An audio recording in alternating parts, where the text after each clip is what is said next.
Hi everyone, कैसे हो आप सभी लोग। आई होप आप लोग अच्छे होंगे। मैं हूं राहुल जायसवाल एंड स्वागत करता हूं आप सभी का एक बार फिर हमारे यूट्यूब चैनल JR ट्यूटोरियल्स में। फ्रेंड्स, आज अगेन आपके सामने एक मोस्ट इंपॉर्टेंट 8 स्टैंडर्ड के लिए वीडियो लेकर आ चुका हूं दोस्तों, जिसमें आज के दिन हम लोग पढ़ने वाले हैं 8 स्टैंडर्ड के लिए ज्योग्राफी सब्जेक्ट का जो एक न्यू चैप्टर की ऑलरेडी हमने शुरुआत की थी दोस्तों, जिसका नाम है चैप्टर नंबर 7 पॉपुलेशन। तो आज हम इस पर्टिकुलर चैप्टर का लेक्चर नंबर 4 आपके लिए लेकर आ गए हैं, जो कि अगेन एक बहुत ही ज्यादा इंपॉर्टेंट लेक्चर वीडियो होने वाला है। तो दोस्तों, आपको याद होगा कि one of the best chapter population, जिसमें हमने बहुत सारी चीजें आपको बताई कि पॉपुलेशन क्या होता है, कैसे पॉपुलेशन अलग अलग जगह के हिसाब से चेंज होता रहता है, ये हमने डिस्कस किया था। तो लेक्चर नंबर 1, 2 एंड 3 ऑलरेडी हमने कंप्लीट कर लिया है, जिसमें बहुत ही बेहतरीन चीजें हमने एक्सप्लेन की है। तो आप जाके चेकआउट कर लेना, आपको पूरा वीडियो मिल जाएगा। और साथ में आप प्लेलिस्ट को चेक कर सकते हैं, क्योंकि प्लेलिस्ट में बाकी के वीडियोस प्रेजेंट है, बाकी सब्जेक्ट्स के पूरे वीडियोस अपलोड हो चुके हैं। आप जाओ, अच्छे से देखो और अच्छे से पढ़ाई करते रहो, ठीक है। जितना हो सके वीडियोस देखो और कंसेप्चुअल नॉलेज को क्लियर करो। साथ ही में अगर आप हमें सपोर्ट करना चाहते हो तो मुझे इंस्टाग्राम पे फॉलो कर सकते हो इस आईडी के ऊपर, और या फिर आप लिंक चाहते हो तो डिस्क्रिप्शन बॉक्स में हमारा लिंक भी होता है, वहां से डायरेक्ट क्लिक करके आप मुझे फॉलो कर सकते हो।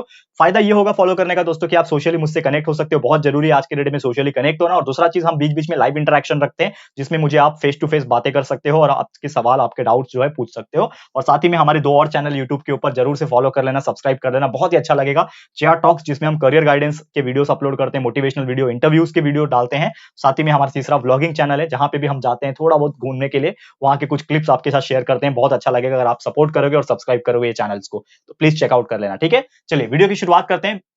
तो देखो, आज हम लोग को क्या पढ़ना है, तो आपको एक चीज मैं याद दिलाना चाहूंगा, जस्ट थोड़ा सा फ्लैशबैक में लेके जाऊंगा लेक्चर नंबर 3 में। तो आपको याद होगा कि लेक्चर नंबर 3 में एक टॉपिक की हमने शुरुआत की थी दोस्तों, एंड वो टॉपिक था दोस्तों स्ट्रक्चर ऑफ पॉपुलेशन, ठीक है ना। तो स्ट्रक्चर ऑफ पॉपुलेशन की हमने ऑलरेडी शुरुआत की थी, जिसमें हमने बहुत सारी चीजें डिस्कस कर ली थी। जैसे कि एग्जांपल के तौर पे मैं बताऊं तो हमने देखा था जो स्ट्रक्चर ऑफ पॉपुलेशन है उसमें हमने डिस्कस किया था ग्रुप्स के बारे में, कि कैसे कैसे अलग अलग कैटेगरीज के ग्रुप में जो है वो क्लासिफिकेशन होता है। फिर हमने जो है वो डिस्कस किया था सेक्स रेशियो के हिसाब से, कि सेक्स रेशियो के हिसाब से भी पॉपुलेशन किस प्रकार डिस्ट्रीब्यूट होता है, ये हमने डिस्कस किया था। फिर हमने तीसरा डिस्कस किया था दोस्तों कि एज स्ट्रक्चर के हिसाब से कैसे जो है वो पॉपुलेशन डिस्ट्रीब्यूट होता है, तो एज स्ट्रक्चर भी हमने डिस्कस कर लिया था।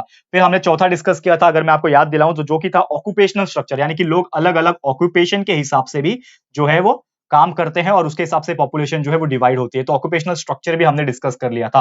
अब इसके आगे का चीज हम लोग आज डिस्कस करेंगे हमारे चौथे लेक्चर में। तो आज क्या पढ़ने वाले हैं, तो जो टॉपिक आज सबसे पहले जो हम लोग पढ़ने वाले हैं, one of the most important topic, क्योंकि शायद ऐसे बहुत सारे ऐसे लोग होंगे जिनको ये टॉपिक के बारे में पता ही नहीं होगा, और वो टॉपिक का नाम है दोस्तों एरिया ऑफ रेसिडेंस। क्योंकि ऐसे बहुत सारे कैटेगरीज आपने देखे हैं, रहने के हिसाब से भी लोग पॉपुलेशन जो है हर स्टेट का वो चेंज होता रहता है, और ये बहुत इंपॉर्टेंट रोल प्ले करता है। तो एरिया ऑफ रेसिडेंस की अगर बात करें, जो पॉपुलेशन होता है वो डिवाइड होता है 2 मेन हिस्सों में, और जो कि मैंने ऑलरेडी डिस्कस किया है। पहला जो हिस्सा होता है वो होता है रूरल एरिया, दूसरा होता है अर्बन एरिया। रूरल को हम लोग बोलते हैं विलेज एरिया, गांव का एरिया, और अर्बन एरिया मतलब शहर का इलाका। अब जैसे कि आप भी बहुत सारे ऐसे स्टूडेंट्स होंगे, जो मुझे ऐसा लगता है पूरे महाराष्ट्र में हमारे बच्चे हमारे वीडियोस देखते हैं, मुझे बहुत अच्छा लगता है।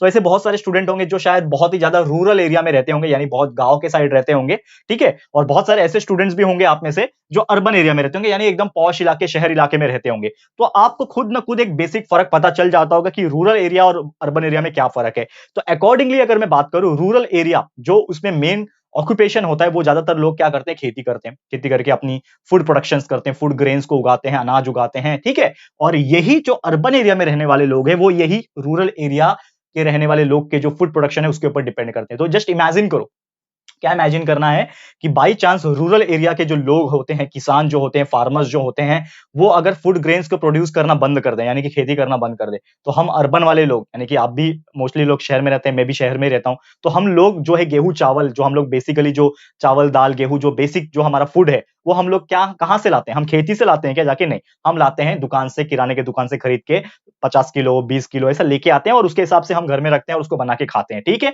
तो अगर बाई चांस उन्होंने वो चीज प्रोड्यूस करना बंद कर दिया, तो हम जैसे अर्बन वाले लोग कहां जाएंगे, हम नहीं कुछ कर पाएंगे। यानी कि सबसे ज्यादा क्रेडिट अगर देना चाहिए तो रूरल वाले लोगों को देना चाहिए, और इसीलिए ये बहुत ज्यादा इंपॉर्टेंट भी है। लेकिन हम यहाँ पे फूड ग्रेन्स के बारे में बात नहीं कर रहे हैं, हम एक्चुअल में बात कर रहे हैं यहाँ पे किसके बारे में, ओके। तो रूरल एरिया में अगर आप देखोगे तो बहुत ज्यादा चीजें जो है डिफरेंट होती है। रूरल एरिया में जो लोग होते हैं वो भी थोड़े कम होते हैं, क्योंकि कुछ लोग ऐसे होते हैं जो टोटली डिपेंड होते हैं अपनी चीजों की वजह से, लेकिन कुछ ऐसे लोग होते हैं जो टोटली डिपेंड हो जाते हैं अपने काम काज के लिए, उनको बाहर जाना पड़ता है, तो वो अर्बन एरिया के ऊपर डिपेंड हो जाते हैं, ठीक है। तो ऐसे बहुत सारी चीजें हैं। तो बेसिकली अगर हम बात करें पॉपुलेशन भी थोड़ा बहुत डिफरेंस होगा, रूरल एरिया में थोड़ा कम होंगे तो अर्बन एरिया में थोड़ा ज्यादा होंगे। तो ये सभी चीज अक्सर जो है वो देखा गया है रूरल और अर्बन के हिसाब से अगर हम बात करें तो। ठीक है, अभी आते हैं हम नेक्स्ट स्ट्रक्चर के ऊपर। ये तो एरिया ऑफ रेसिडेंस के हिसाब से हो गया, लेकिन एक और स्ट्रक्चर है अगर हम बात करेंगे, देखो ध्यान से, एक और जो हमारा स्ट्रक्चर ऑफ पॉपुलेशन का ग्रुप है, जो कि है दोस्तों यहाँ पे लिटरेसी। अब लिटरेसी के हिसाब से भी पॉपुलेशन जो है वो डिवाइड होती है। अब अगर आप नोटिस करोगे तो लिटरेसी के हिसाब से ही पॉपुलेशन जो है वो डिवाइड होती है। कैसे डिवाइड होगी यहां पे थोड़ा सा समझने की कोशिश करो क्या होता है। देखो, लिटरेसी का एक्चुअल में मीनिंग होता है the ability to read and write. The ability to read and write is nothing but the literacy. ठीक है, अगर आप 7 साल के ऊपर के कोई व्यक्ति हो, यानी 7 इयर्स आपका हो चुका है, मतलब 7 साल के ऊपर का आपका एज है, और अगर आप पढ़ सकते हो कुछ चीजों को, जैसे कि कुछ 7 साल के अगर बच्चे होते हैं तो कम से कम एबीसीडी तो पढ़ पाते हैं, क ख ग घ तो पढ़ पाते हैं, इधर तो वो अपनी इसमें पढ़ाई कर लेते हैं। तो अगर आप 7 साल के ऊपर के व्यक्ति हो और आपको थोड़ा सा रीड करने आता है या फिर थोड़ा बहुत लिखने आ जाता है, तो मतलब क्या हो, आप एक लिटरेट पर्सन हो। तो लिटरेसी के हिसाब से बात करें कि पॉपुलेशन जो है वो अलग अलग जगह पे अलग अलग हो जाती है, एंड उसमें भी आपको बहुत ज्यादा चेंजेस देखने मिलेगा। कंट्री टू कंट्री भी डिफर करता है। इंडिया का लिटरेसी रेट कुछ अलग है, बाहर देश का आप देखोगे, ब्राजील का देख लो, अर्जेंटीना का देख लो, चाइना का देख लो, पाकिस्तान, अफगानिस्तान, ये सब का देख लो, तो हर एक का एक लिटरेसी रेट अलग अलग होता है। तो इंपॉर्टेंटली अगर मैं बात करूं यहाँ पे कि अगर कोई भी कंट्री का लिटरेसी रेट अगर ज्यादा है, कोई भी कंट्री का अगर लिटरेसी रेट अगर ज्यादा है, हायर है, तो समझ लो कि उस कंट्री के डेवलपमेंट होने के चांसेस बहुत ज्यादा है। समझ लो, अब जैसे कि हम बोलते हैं कि हमारे इंडिया का जो लिटरेसी रेट है, मैं यहाँ पे बता दूं, इंडिया का लिटरेसी रेट ओनली 72% है। मतलब 100 में से 72% लोग ही, 100% में से 72% लोग ही पढ़े लिखे हैं, जो कुछ पढ़ पाते हैं या फिर लिख पाते हैं। कोई भी लैंग्वेज हो, हिंदी, मराठी, इंग्लिश, जो भी है, वो पढ़ पाते हैं या फिर लिख पाते हैं। बाकी जो 28% लोग हैं वो पढ़ लिख नहीं सकते। तो सोचो हमारे इंडिया का बुरा हाल है। उसके कंपैरिजन में बाकी देश का बताता हूं, अर्जेंटीना 98%, अर्जेंटीना का 98% लिटरेसी रेट है, यानी कि लगभग 100 में से 98 लोग पढ़े लिखे होंगे, सिर्फ 2 लोग ऐसे होंगे जो नहीं पढ़े लिखे होंगे। सोचो कितना फर्क है। इसीलिए अर्जेंटीना या फिर ब्राजील जैसे लोग, ब्राजील का भी बता दो तो 92% है ब्राजील का। अमेरिका का पार्ट है ना ये, अर्जेंटीना, ब्राजील, ये सब क्या है, यूरोप, अमेरिका, ऐसे ऐसे कंट्रीज के जो हिस्से हैं, ये लोग कंट्रीज है। तो बेसिकली अगर हम क्या इससे समझ पाए कि हम बोलते हैं ना कि विदेश कंट्री हमसे ज्यादा डेवलप है, क्यों है, इन्हीं रीजन की वजह से। हमारे देश में एजुकेशन को पहले जितना ज्यादा मान्यता नहीं दी जाती थी, एजुकेशन को बहुत ज्यादा चीजें नहीं दी जाती थी, उसके वजह से पॉपुलेशन बहुत डाइवर्सिफाई हो गया हमारा। ठीक है, तो कहने का मतलब ये है। चाइना की भी बात करूं, हम लोग चाइना को हमेशा अपना कॉम्पिटिटर मानते हैं, तो चाइना की भी अगर मैं बात करूं तो 96% उसका लिटरेसी रेट है। बोलो, बहुत ज्यादा है 96%। 96% बहुत बड़ी बात है, यानी कि चाइना में भी बहुत सारे लोग पढ़े लिखे हैं। इसीलिए चाइना बहुत ज्यादा फास्ट डेवलप कर रहा है, हम इंडिया वाले थोड़ा सा कम डेवलप कर पा रहे हैं, क्योंकि पढ़े लिखे की जनसंख्या थोड़ी सी कम है। क्लियर है? तो उम्मीद कर रहा हूं कि आपको ये चीज भी बहुत अच्छी तरीके से समझ में आ गया होगा। अब हम लोग आते हैं नेक्स्ट टॉपिक के ऊपर। थोड़ा सा ध्यान से इसको समझने की कोशिश करो दोस्तों, थोड़ा सा क्या बता रहा हूं मैं, थोड़ा सा समझने की कोशिश करो।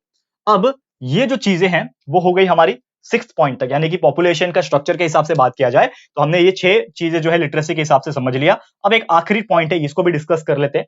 ठीक है, फिर आज का लेक्चर को स्टॉप करेंगे, जो कि है दोस्तों यहाँ पे माइग्रेशन। अब माइग्रेशन क्या है इसको थोड़ा समझते हैं, क्योंकि ये भी जो पॉपुलेशन है ना, माइग्रेशन के ऊपर से भी फर्क पड़ता है। क्योंकि ये जितने भी चीज था, ग्रुप ग्रुप हमने बता दिया, पॉपुलेशन का सेक्स रेशियो बता दिया, एज स्ट्रक्चर, ऑक्यूपेशन के हिसाब से पॉपुलेशन अलग होता है, एरिया ऑफ रेसिडेंस रहने के हिसाब से भी अलग अलग होता है, लिटरेसी के हिसाब से पॉपुलेशन अलग अलग होता है। ठीक है ना? तो माइग्रेशन के हिसाब से भी पॉपुलेशन जो है वो अलग अलग रहता है। अब इसमें क्या चीज है, इसको हम लोग थोड़ा समझने की कोशिश करते हैं। देखो, अगर आप माइग्रेशन की अगर बात करोगे तो माइग्रेशन का मतलब क्या होता है, एक जगह से दूसरे जगह जाना। ठीक है, एक जगह से दूसरे जगह जाना। जैसे कि एग्जांपल के तौर पे आप में से ऐसे बहुत सारे लोग होंगे, जो स्टूडेंट्स हमारे देख रहे हैं वीडियो, आप में से ऐसे बहुत सारे स्टूडेंट होंगे जिनके पेरेंट्स हो सकता है पहले कहीं और होते होंगे, उनका जन्म कहीं और हुआ हो और वो दूसरे स्टेट में या फिर दूसरे सिटी में आके रह रहे होंगे, जस्ट बिकॉज कि वो कुछ पैसे जो है वो अर्न कर सके, कुछ अच्छी ऑक्यूपेशन कर सके।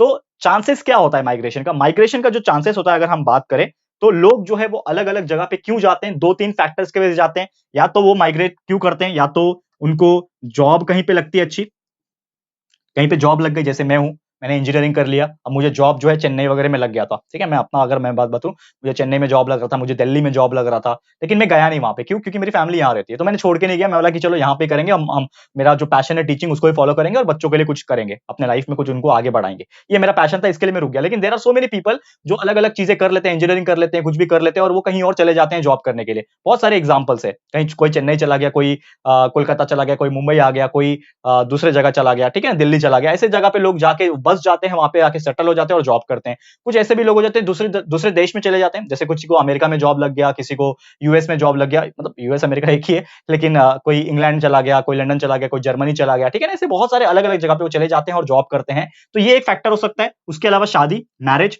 मैरिज की वजह से भी माइग्रेशन होता है, यानी एक जगह से लोग दूसरी जगह जाते हैं। खासकर फीमेल्स जो होती हैं वो अपना घर छोड़ के अपने हस्बैंड के घर में आती हैं, ठीक है ना, ये हमारी रूल से प्रथा है। अच्छी चीज भी है, बुरी चीज भी है, लेकिन लोग अपने अपना तरीके से फॉलो करते हैं।